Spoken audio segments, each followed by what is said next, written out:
I think we're ready to start. My name is Martin Pierre. I'm the Consumer Business Manager for Asus Australia. We wouldn't be an IT company without a few technical glitches, so I do apologise for the bit of a delay that you had out there. Before we start, I'll give you a brief outline of today's presentation.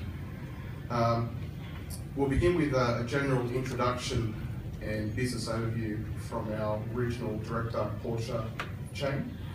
Following Portia, I'll invite Adam Lee to the stage. Adam is our Product Manager who will go through our exciting product that we're all here for. And finally, we're lucky to be joined by Chetan Gohil from Intel. He's flown all the way from Singapore to be with us today. And Chetan will go through one of Intel's new innovations which they'll be launching in 2015, which you'll see hopefully with this notebooks and 2-in-1 devices later in the year. Following the presentations, we'll have a few minutes for Q&A, and I'll invite Portia and Adam to the stage to answer a couple of your questions. Following Q&A, we have some products set up at the back. I'll encourage you to have a look at not only the cheek which we have set up in the back corner, but some of our other products that we have throughout the whole range. We have demos set up as such. And you also might have seen via the invitation that we also have an entertainment section to the event. This is part of the evening to a wider customer range. And this will start at about 6 p.m. We'd love you to join us, enjoy a drink, enjoy the entertainment. This should conclude at about 8 p.m. Thank you. So let me invite our first guest speaker, Portia Chang. Thank you. I'm just going to stand on the ground. So, warm welcome to everyone. Good afternoon. For those who don't know me yet, my name is Portia. I'm the Regional Director of Asus Australia and New Zealand. I'm very looking forward to meet some of you in person after the presentation finishes up. And I certainly hope that you're going to spare your time with us for the entertainment that we have prepared for you for the night. Right now, it is a very exciting time for Asus, globally and locally. Globally, IDC has ranked Asus the top 5 PC manufacturers with a market share of 7.3% and year-on-year growth rate of 16.9% in the flat market. And that made Asus the fastest growing PC vendor in the top 5. Locally, we are also seeing this positive energy, enthusiasm from our own team and also from the market. In year 2014, we have managed a retail share of 14.5%. And as well, after 5 years of bringing our first transformer type of product in the market, we have confidence in claiming the solid #1 position in the 2-in-1 device market. That has become definitely a mainstream category in the PC industry nowadays. Over the year, our engineer has further improved our transformer design. It become thinner, lighter, longer battery life, and even more affordable. And that literally ticked all the boxes for end users' needs for their daily computing. And with that, we're seeing end users' attention is driven back to the PC category. And interestingly, we're seeing that a resumed consumer confidence and a stabilization in the overall PC industry. Of the entire hybrid device brought to the market, arguably, T300 has been one of the most successful ones. Not just its 6-quarter product life cycle in the market. We are talking about a new product every 3 months here in the iTWire. Not just its 6-quarter product life cycle. In year 2014, we managed to sell through 60,000 units in Australian market alone. That, if we do a quick math, it's 167 units sold every single day. And it helps us not only to tackle our mass retail market, it widens our channel coverage into SMB, education, and even commercial sectors. So today, we are proudly present you our new Transformer range. That's Transformer Book Chip. Adam will cover the product more in depth in the following section, and I hope you spare some time, touch and feel the product, give us your feedback, and you also see ZenFone, ZenBook, gaming series, all the other range we're gonna bring into Australian market in very short time. So please do enjoy the day, and without further ado, I will pass the time back to the guys. Thank you very much. Thank you, Portia. I'd like to invite Adam Lee, our product manager, to the stage. Hi everybody. I hope you have a wonderful journey here. As Martin mentioned, my name is Adam, and I'm part of the product management team here at Asus Australia. Today, I'm pretty proud to be here to unveil to you guys for the first time here locally our latest flagship product. And over the course of the next few minutes, I'm going to explain to you why we believe this product is so special. So I'll jump straight into it. The Transformer Book Chip. First officially announced at CES earlier this year, just a couple of weeks ago. We find this product extremely special to us because of this unique blend of beauty and performance. It's a detachable 2-in-1 device that uses a full Windows 8.1 operating system and holds a 12.5-inch display. The product itself is the slimmest 12.5-inch Windows tablet. The tablet itself is only 7.6 millimeters in thickness and weighs just under 750 grams. Even with the dock, you only have 16.5 millimeters in thickness. So why make it so thin? We've really designed the product to be mobile, but really without sacrificing the performance. I'm sure many of you guys travel here and travel quite frequently, and I know I do. I could imagine having this device and almost forgetting it. It's my carry-on. But not only that, it's really the design. It's crafted with careful craftsmanship. It uses a full aluminium unibody and has diamond cut edges on the side, really to highlight the slimness of the device, but still giving it that premium feel that you'd expect. The screen is stunning. We use a WQHD screen, which is 4 times the resolution you get in your standard HD, to give you that ultimate quality and that better color clarity you'd want. Sound-wise, we use our Sonic Master technology.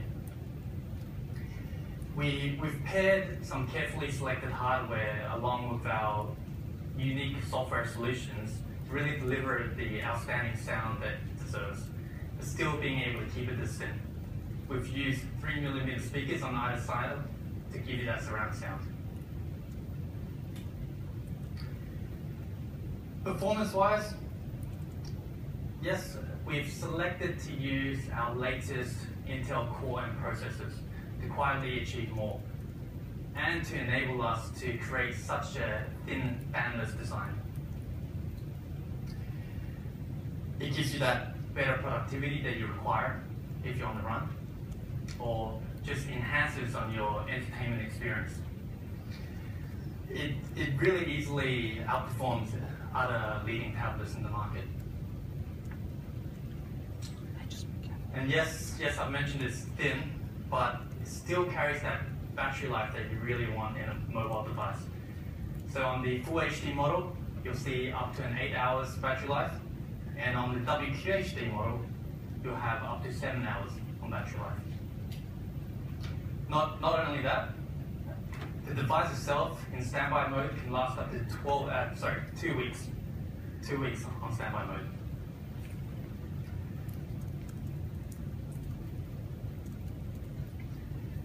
The keyboard. It's a full-size keyboard. And we've really taken the feedback from our customers and designed it in a way that we kept two things in mind. We kept it simple and durable. We've used the strongest magnets on earth to design this hinge. And we've tested it in a swing test over 20,000 times, and on an open and close test, 25,000 times. Not only that, we've gone that little extra step forward and decided to use a wireless Bluetooth connectivity to give you that extra bit of flexibility should you want to use the keyboard away from the tablet and detach. I could imagine myself again on the couch, having it connected to my telly and operating it that way. But, I mean, to summarize, the T300 is our flagship 2-in-1 device. It's running the Windows 8.1 full system, and it's really ultra lightweight and ultra portable, but it's still got that beauty and the performance that you need. In Australia, we will have two SKUs. We'll start off at $12.99 with a full HD and 4 GB RAM SKU, and at $15.99 we'll have the WQHD with 8 GB RAM solution along with this active stylus. And yes, yeah, the keyboard's included in that. Thanks. Thank you, Adam. Thank you very much. I'd now like to welcome to the stage, Chechen Gohela. So he's travelled a long way to be with us here today, all the way from Singapore. Chechen is the Intel User Experience Ecosystem Development Manager. So, thank you. All right, thanks, Martin. Welcome and good afternoon. My name is Chetan Gohel. I'm part of the Intel team that looks after various user experiences initiatives for Asia Pacific Japan. So I'm responsible for the APJ region in particular. My scope includes ensuring ecosystem readiness when we bring some of these new technologies to the market with customers like Asus. Now, Asus has been one of our most innovative OEM customers by a long shot. We started our 2-in-1 journey a few years ago with the Transformer series, and you can see such an exciting and impressive product there to offer, which is launching in the Australian market today. What I'm going to do today is give you a sneak preview of one of our new technologies that we are very excited about. It's called Intel RealSense 3D camera technology. Before I go into a few details about that and show you what it can do with a brief demonstration, I just want to show you a quick video and paint a picture of our vision where we want to go with this technology.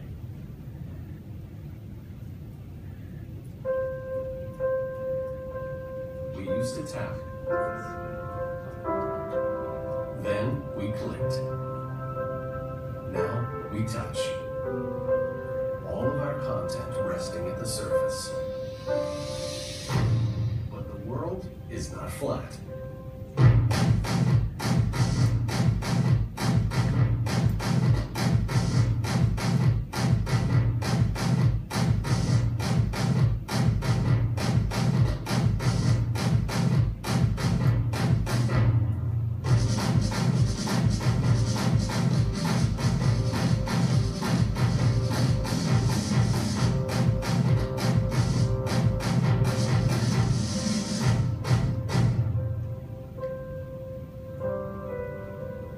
We're in here, so you can do more out there.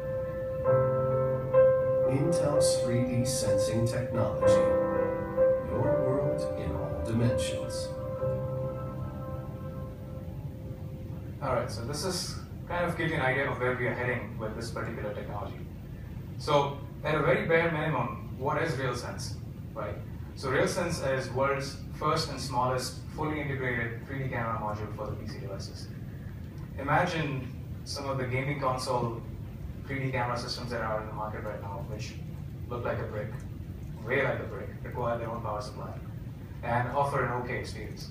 Shrinking that down to something that fits on a bezel of a notebook or an all-in-one device is what we've done with RealSense. I'm going to show you a couple of demos with an in-production system from Asus called N551.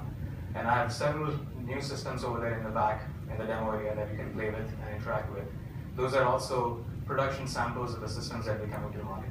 Some of these systems are already shipping in North America and Europe, and these will be coming to Australia in the second half, as Martin mentioned earlier. But what can we do with 3D, right? That's the question everybody asks. So our vision is to bring really truly lifelike, immersive, intuitive, natural user experiences to the PC. Something that wasn't feasible just a couple years ago. We've been working and perfecting this technology for the last 3 years, and we are now ready to go to market with partners like Asus and that. So in terms of what you can do with this technology, we are focusing on 3 broad areas or user experience usages as such. One is about capture and share. The second is about gaming and play and entertainment and education. And the third one is about interacting naturally with the PCs, immersive collaboration, and I'll talk more about each of these. Let's talk about capture and share. What is capture and share? So the idea here is, as it shows in the picture there, being able to capture in 3D, in 3 dimension, objects, people, environments, surroundings, spaces, as you saw in the video as well. What can you do with that next? You have 3D scanned image out of file, which you can then import into additional software. You can manipulate the file, you can edit it, you can add more features to it, you can 3D print it. So an example would be, as it's shown in the picture here, you have a shoe that's been 3D scanned using this technology. Now you're able to order a custom fit shoe from an online retailer, for example, without having to go to a physical store. Another example of scanning would be facial scan, and I'll show you the demo of that as well. It's one way of ensuring security when you log into a device or a website or an online account using your full 3D facial scan. This technology can scan and track 78 different points on your face. So it's very difficult to spoof it because it's in 3D. It's virtually non-hackable unless the person is right in front of you. If you were to cut the head off and put it in front, that's the only way you can do it. The second example, gaming, which is obviously a very big market, not just for the children, but also for PC gamers out there. What you can do with that is you use your hands and fingers and your head and your expressions. Use these gestures to basically interact with objects and people and characters that are part of the game. So you can have a racing game where you are gesturing and using your hands to drive. You have a first-person shooting game, you can use your hand gestures to shoot, etc. So those are the kind of usages you get after. The third one is about, as I said, naturally interacting with the PC. So think of it, you're in your home playing your favorite music off of your playlist, and it's streaming from your compute device like T300, for example. You wanted to skip or pause or play the music again or skip forward or go back. You can just use your hand gesture to do that using this technology. Similarly, you can manipulate and scroll through your media library. You can scroll through your website pages. You can scroll through documents. You can flip through slides without having to have the clickers using the 3D sensing technology. So those are the very broad areas of usages. We are working with hundreds of ecosystem, ISV ecosystem and app developer partners to bring applications that will come to market with these systems. I'm just going to give you a brief preview of some of these usages. I'm going to show you a demo for each of these 3 categories, just to give you an idea. And then again, you're welcome to try out all of these in the systems that we have in the demo area as well. Right? So let's go with it. So as I said, this is the Asus 551 system. This is already shipping in Europe and part of North America. I've got 3 different apps that I'm going to show you here. I'm going to start with something called Intel RealSense out-of-box experience. So this is the application which comes preloaded with a Intel RealSense enabled device. And it's basically teaching the end user how to interact with a new technology like this. How do you position yourself in front of the camera? How do you use hand gestures? How do you use motion? Things like that. So while it's initializing, I'm in front of the camera, it's tracking me. It's got a 3D depth image of me. It doesn't look as pretty on the screen right now, but it's for the camera to see.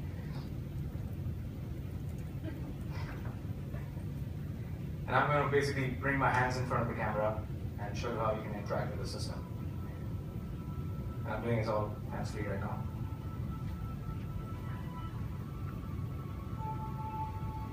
So now, just using my hands, I can create ripples in the water, play with the water, interact with it. Again, no touch, it's all hand gestures and fingers. This is tracking 22 different points on both my hands and fingers. So it's very accurate in terms of position and what you do with it. I can interact with crystals like that.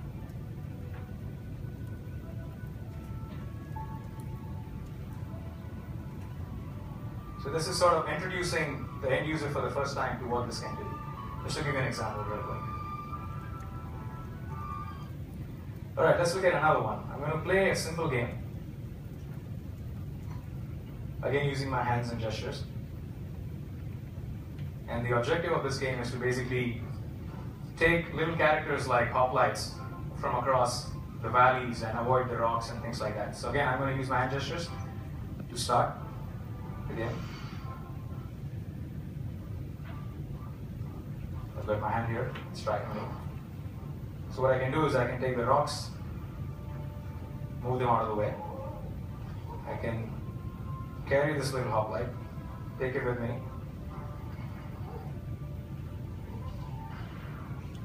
And do it fast enough.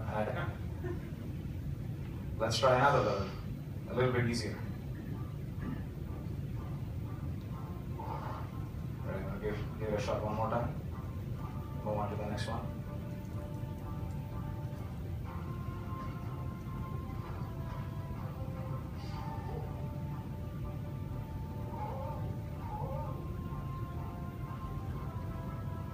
So again, just using my hands, taking it home. Then I've got 2 more to go and I'm going to run out of time, not clear the level. So increasing difficulty level as you go past multiple levels. And I drop it. Alright, just to give you a quick idea of what kind of games are possible. And this is just a quick preview. The third one I'm going to show you is the facial scanning app. This is the one where usages are almost limitless. And this is where you'll see the software ecosystem, the Asus, is innovating a lot. So this is an app called 3D Me from a company called 3D Systems. So it comes preloaded with a few characters, but when you buy the application, it has a lot more. All right, so let's see. What do you guys like? Ghostbusters, Star Trek, Princess? Which one? Ghostbusters. All right, let's do that one. So it already has a few avatars that I created in there, so I'm not going to use those. But I'm going to start a new scan using this particular character. So you can obviously play with it. It's got my face in it. I'm going to do a new scan. I'm going to position myself in front of the camera. It just shows how you're supposed to do it, so I'm going to skip that part.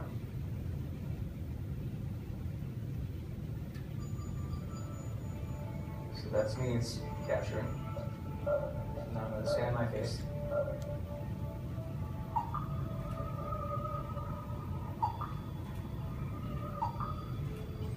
And it's done. It's got my 3D facial scan. Look at how quickly this did it. And this is where you can see the performance matters. I'm just going to save this file. And now I'm going to go look at the character that I chose and how I look at that in 3D. I can just do a little clip and play it out, how it looks like. And this is again for demo purposes, but the idea here is what you can do with this 3D persona that I created. I can import it into games. I can create my own social media profile using something like this with my favorite character like NBA basketball player or a cricket player or a famous character from a movie. Again, limitless possibilities there. And then you can also set it up as your souvenir. So for example, I can print it out in 3D because I have the complete 3D file with me. So these are just some examples of what you can do with this technology. All right.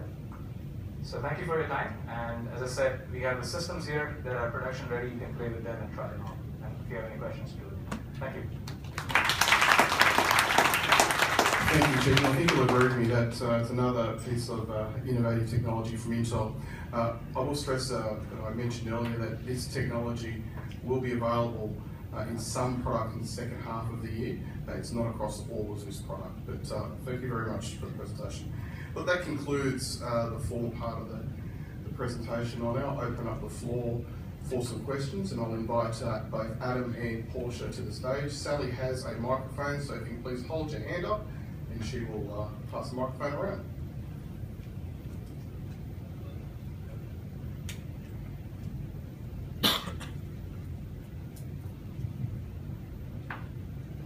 Hi, thanks to Alex Zaharov-Reutt from iTWire.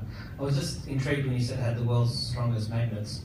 And I was thinking, what does that mean if you've got a portable hard disk when you put your wallet in your bag, are you gonna zap it? It's a really good question. We do use an SSD, but in terms of the details, we're probably better off having an offline discussion on that one. Sure. I mean, it's just that I'm pretty sure I wiped one of my credit cards and had to get a new one. But I didn't mean SSD in the unit. I meant like a portable hard disk, and they sell them, and it's a worry. Again, it's a good question. I don't have an answer for you right now, but we can have the discussion later. We can always try with your credit card. Anyway, thank you. Thank you. Can you tell me what the requirement in a product is in order for it to support RealSense? Let me take that one. So currently, the RealSense technology is enabled on all Core i-based systems. We are going to enable it on our Atom product line in the second half of the year as well. Does that answer your question, or do you need more specifics as to what kind of system integration is required? That's more or less it. So, are you saying it's supported in the Core i5 357 and also what about the new X357? We are still evaluating, working through the details on that. Righto. So does it depend on processor speed and capability? It depends on prices, capabilities, and also the performance requirements of the applications themselves. So we want to make sure that we go through all of this. So beyond the CPU and the system and the camera, is there an additional hardware component, an IC or controller or whatever that is part of the RealSense? The module itself, the camera module itself, consists of multiple cameras. It's got the left and right 3D cameras. It's got a full 1080p 2D camera. It's got the infrared light sensors to capture the scene. And it's got a custom basic, a module that does all these real-time calculations. So you saw how quickly it did the scan of my face right in real time. So a lot of the apps require a 3D depth image or the map being available as it sees it in real time. And it's all done on the module itself.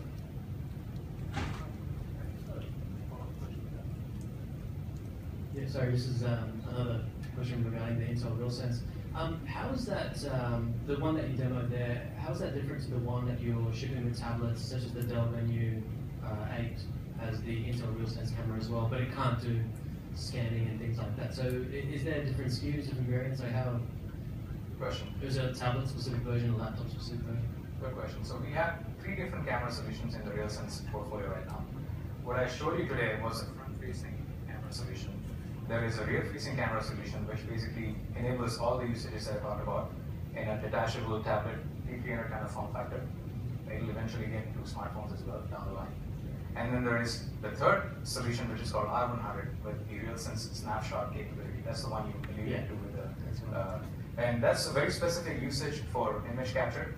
So what it does is it captures the images in 3D, and then afterward you have the ability to post-process, refocus at different points in the image, measure distances and things like that, and more effects. But it can't do full motion 3D video capture like what this one does. Yeah, yeah. And just one quick question as well. How does the in terms of the hand tracking, how does that differ from what the guys like Leap Motion are doing with their peripheral? The fundamental difference is those are external solutions, first of all, right? So it's an accessory. But some of them come integrated as well with some HP laptops and stuff like that as well. That's right. Yeah. But the fundamental difference is that the unique IP that we have and all the processing that's done in real time with respect to the 3D depth map that we created. That's where the fundamental difference is. Whereas the Leap Motion doesn't use a camera technology, it uses, I think, radio signals and other stuff. Thank you. Yes, so the Qi was debuted, or at least when I saw it the first time in Context last year, so it was June last year, and it looked fantastic. Well, it was the star of the show. Was its delayed introduction based on the intention to have it running on the Core M the entire time? Was that the whole plan originally? Yes, so the initial, I guess, announcement in Computex was a prototype, and we didn't specify what processor we were going to use, as that was still in discussion, but since we have decided to go with Core M, and hence the slight delay. So that was always the plan, to make the Core M product? Yes, correct. And how are you finding the Core M? You're using Intel processors in your Zen phones as well. Yes. So could you talk a little of the Asus Intel relationship and mobility and future plans? Yeah, Obviously, Asus and Intel have gone many years back in even our transformables and so on. We see Core M as bridging that gap for the extra mobile devices, those that require that additional battery life and performance, but in a really mobile form factor. And that's where Core M fits for us.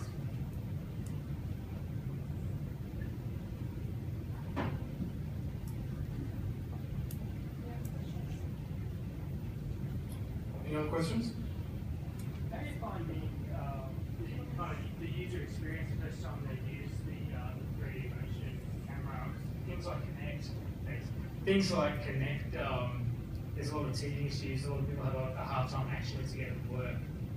So how are you finding it? Are people kind of getting their hand across it really quickly? Or? Again, the 3D thing I think I'll Okay, so briefly answer that. So these are new systems that have just launched in the market, right, in some parts of the world. We are in the process of conducting post-purchase research on some of these pilots that we're conducting and getting the feedback on exactly what the first week or first day of user experience is like for the end customers and gathering all the data.